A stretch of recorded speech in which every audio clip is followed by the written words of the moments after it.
Sir त्या 5 तासांसाठी त्यांनी इकडे RAF वाढवली, सगळे पोलीस फोर्स वाढवले. त्यांना माहिती नव्हतं किती गर्दी होईल आणि त्यांनी उगाचच ते मला एकटं पाडण्यासाठी मला सर हां, कारण की माझे जेवढे विचार आणि तो डेलिगेशन आमचं गेलं आणि मी एकटा पडलो मग इथं. तो सगळं मला एकटं पाडण्याचं पोलिसांची प्लॅनिंग होती.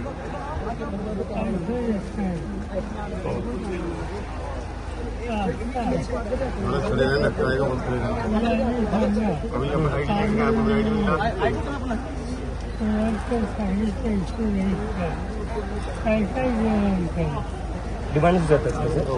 एक तर हे आहे की एक धर्मेंद्र प्रधानचा राजीनामा, दुसरं 1 करोडचं कंपन्सेशन भेटलं पाहिजे ज्या ज्या नीटच्या स्टुडंट्सने. आणि तिथं सोनम वांगचूकची इमिजिएट रिलीज झाली पाहिजे, कारण की त्यांच्यावर उपचार झालेले आहेत दवाखान्यात. त्यांचं उपोषण अजूनही चालू आहे. ते एका प्रकारे त्यांना इलिगली डिटेन करून ठेवण्यात आलेलं आहे आणि FIR मागे घ्यायची. FIR मागे.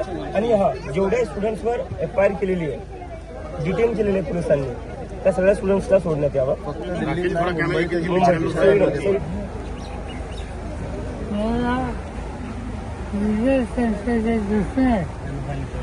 राष्ट्रवादी सरकारला हातभार पहिल्यांदा सूर्यवंशी हा माझा काही होता आणि त्यासाठी यांच्याकडे माहिती कळल्या जी associate education minister, prime minister जे कोणी असतील त्यांच्याशी डायलॉग केलं. एवढं वर्ष आंदोलन 30 दिवस चालू आहे आणि गव्हर्नमेंट डायलॉग करत नाही, हे आंदोलन आहे. आणि म्हणून डायलॉगची प्रोसेस सुरू करा. त्यांच्या व्हेजिटेबल ज्या वागल्या आहेत त्या खुल्या करा, बाकी काही नाही. त्याच्यामध्ये पॉलिटिकल प्रोसेस त्यांनी दूर राहावं. त्यांचे नेते त्यांचे जे इश्यूज आहेत ते सोडवण्यासाठी हातभार लावावा, बाकी काही नाही.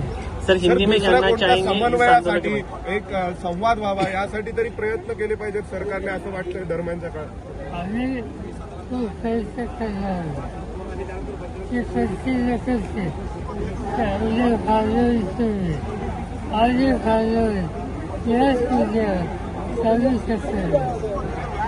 मागणी काय होते फाळवणीमध्ये फक्त उचलून विरोधी पक्षाने एवढं सांगितलं की ही मुलं इच्छिलेली होती, त्यांच्या कष्टात आपण चर्चा करायची, वेगळे खाऊ घालायचे.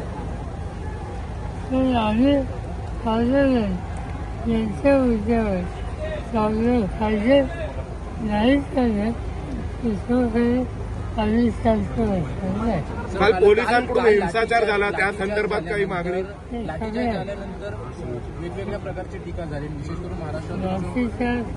त्यांचा पोलीस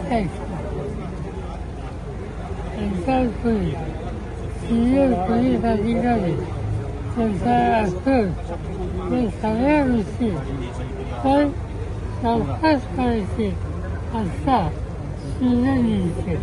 सर, महाराष्ट्रातले काही नेते म्हणतात दहशतवादी आहेत ही मुलं.